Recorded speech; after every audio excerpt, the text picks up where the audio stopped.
The champagne flute slipped from my father's hand before it shattered. The sound was sharp, like the crack of a bone. Every head in the room turned. The man who'd spent my entire life calling me a disappointment was pale, frozen. And then the words cut through the hum of wedding chatter like a blade.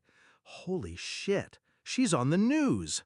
On the giant TV in the hotel bar, my face filled the screen. Not in uniform, not in the black polo with security stitched across the chest like my father always reminded people. No. Tonight, the headline under my face read, "Local Woman Foils International Smuggling Ring." The news anchor's voice bled into the wedding hall. Undercover for 18 months, critical intelligence shared with federal agencies. I didn't move, didn't smile. I just let the silence grow heavier. I hadn't been invited to this wedding, not until my little brother insisted. "Come on, you're still family," he'd said, not knowing the years of rot beneath those words. My father's third marriage, another young bride, barely older than me, wearing her new diamonds like armor. When he spotted me at the reception, his eyes narrowed, his jaw tightening before the fake smile appeared. "Look who's here," he'd said to the table. "The security guard." Laughter followed. The polite kind, the kind people use when they're agreeing with someone's insult without thinking too hard. I let it slide, not because it didn't sting, but because I had a far better weapon than words. Years earlier, I'd tried to be the daughter he could be proud of. University, scholarships, dreams bigger than the little town we were from. But then my mother died, and my father remarried before the dirt on her grave had settled. The new wife hated me, said I was a drain. He believed her.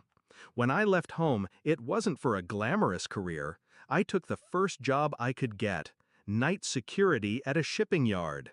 He never let me forget it. Every phone call was another reminder that I was wasting my life, that I couldn't even get a real job. What he didn't know was that the job wasn't what it seemed. It started small, anomalies in the logs, containers with forged manifests. One night, I caught a man trying to slip into a restricted zone.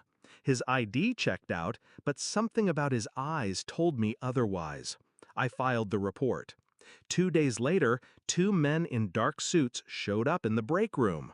Federal agents. They told me they'd been tracking a smuggling operation for months. Weapons, drugs, human cargo. They needed eyes inside, someone invisible to the criminals because they were too busy underestimating her. That was me. 18 months of playing the part, logging containers, memorizing faces, passing information in ways that looked like nothing. I wore the uniform like a disguise, and every time my father mocked it, I let him, because I knew what was coming. The bust went down 3 weeks ago. Dozens arrested. The story was everywhere, except I'd stayed quiet, per the agreement. Until tonight. I'd timed it perfectly. The wedding reception was full. The TV in the adjoining bar always played the evening news.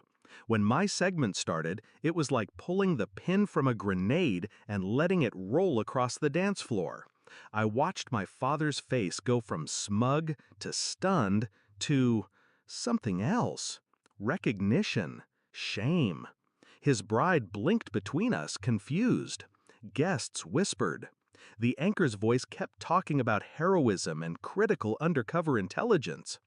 "Guess it's not just a security guard job," I said softly, raising my glass. No one laughed this time. He tried to speak, something about being proud, about not knowing.